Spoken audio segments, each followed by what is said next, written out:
Imagine working hard for years, earning respect in your trade, only to be treated like garbage, not because of your skills, not because of your work ethic, but because of the color of your skin.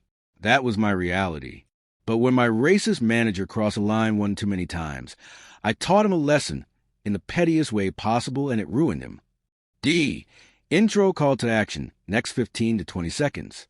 If you've ever dreamed of serving justice to someone who thought they could walk all over you, hit that like button right now. Subscribe if you love hearing real stories of revenge that will make your jaw drop. And trust me, you don't want to miss the way this one ends.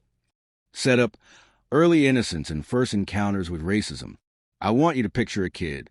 A 5-year-old boy, wide-eyed, curious, excited to grow up in a new country. That kid was me.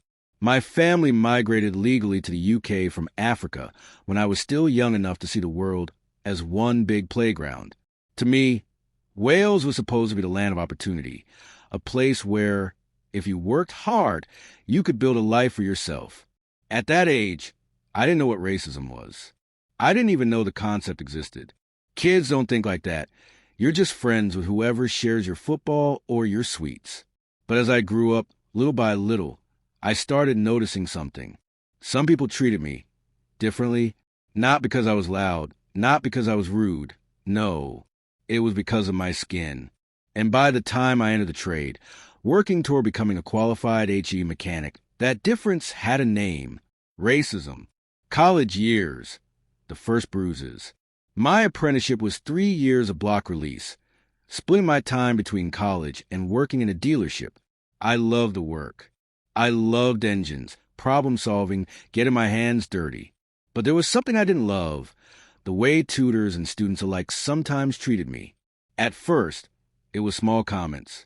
A joke here, a harmless remark there. You try to laugh it off. But those little cuts, they add up like paper cuts, except they're on your dignity. And here's the thing about me: I'm usually cool-headed. I don't fly off the handle. I don't believe violence solves anything. When someone insults me, I either address it calmly or ignore it. But what happens when the insults don't stop? When people push and push, thinking you'll never push back, you reach a limit. And mine was coming. The dealership years, and of the villain. Fast forward to my 4th and 5th years. I was working at a main dealership. At first, things were fine. Grueling shifts, tough jobs, but nothing I couldn't handle. Then he arrived, our new manager. Now, anyone who's ever been on the receiving end of discrimination knows what I'm about to say. You can feel it. That vibe, that energy. He didn't need to say a word. I knew from the way he looked at me that something was off. He treated me differently than the other mechanics, who, by the way, were all white. At first, it was subtle. The kind of thing you could almost convince yourself you imagined, except I didn't imagine it. Small cuts, dehumanizing behavior. The first thing he did, he touched my hair, my afro. He reached out as if I was some kind of exotic pet at a zoo. No respect. Just this bizarre sense of entitlement. Then he made comments about my name. My African name. He actually said to me, and I quote, "You need to go and talk to your mother about that name." Can you imagine? Sitting there, hearing your very identity mocked like it's a joke? But he wasn't done. Oh no. One day, I was standing in the workshop next to my supervisor. The manager looks me dead in the face and says, "Should we make a fire outside so you can send smoke signals to your African friends?" The supervisor laughed. And me? I stood there, stone-faced. I wasn't going to give him the satisfaction. But inside I was boiling. The canteen incident. Humiliation attempt. If that wasn't enough, he escalated. During a break in the canteen, surrounded by colleagues, he thought it would be hilarious to say something along the lines of, "They shouldn't let blacks into colleges and universities. They've got low IQs." That one stung. Not just because it was racist, but because he said it in front of everyone. It wasn't just an insult. It was humiliation. And still, I held my cool. The breaking point, the hoodie comment. But the straw that broke the camel's back? That happened at the parts counter. It was a cold day, so I had my hoodie up while waiting for parts. The manager thought the supervisor was nearby and, thinking no one would hear, he muttered, "Never trust a colored man with a hoodie on." I heard him, and something in me snapped. I was furious for days. I couldn't sleep. My hands shook when I thought about it. And all I could think was, you're going to pay for this. The plan, revenge in pennies.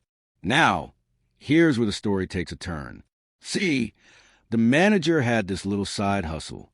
He'd buy crisp snacks and drinks in bulk from a wholesaler, then sell them to us for 50p or £1.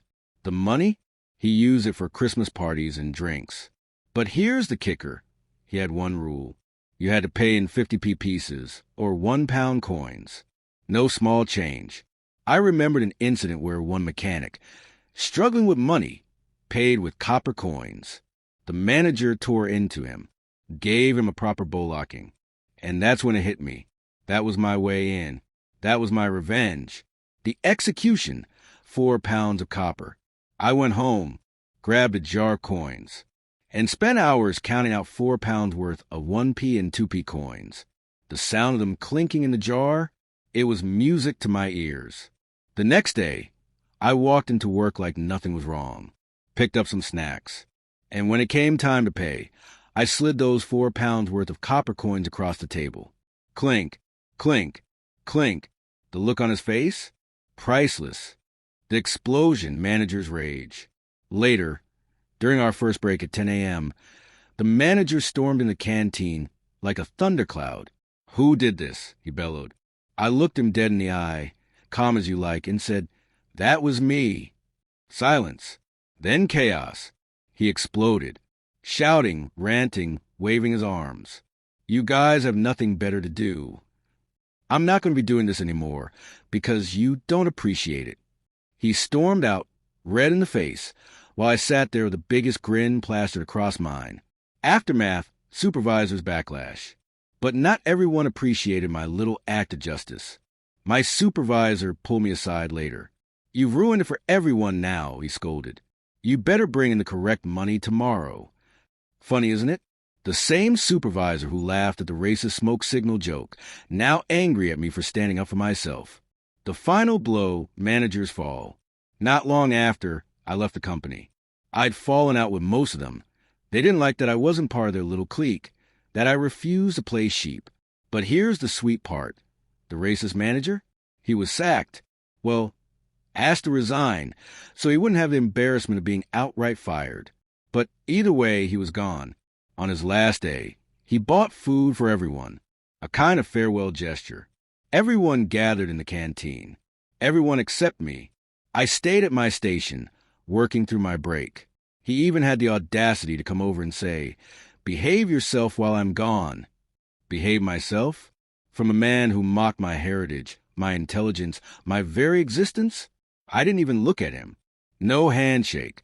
No words. Just silence. That was my final revenge. The pennies. The fury. The storming out. And then, the ultimate justice. His career at that dealership, gone. He thought he could humiliate me, break me, dehumanize me. Instead, I broke his little snack hustle, shattered his authority, and walked away with my dignity intact. Gee, reflective wrap-up, 15 to 20 seconds. You know, revenge doesn't always have to be violent or grand. Sometimes, the sweetest revenge is in the small, petty acts that flip the power dynamic. And most importantly, never let anyone treat you like less than human. Respect is a right, not a privilege. If this story gave you chills, smash that like button and tell me in the comments, what's the pettiest revenge you've ever gotten away with? And don't forget, subscribe for more real stories of revenge that prove one thing. Karma always comes back around.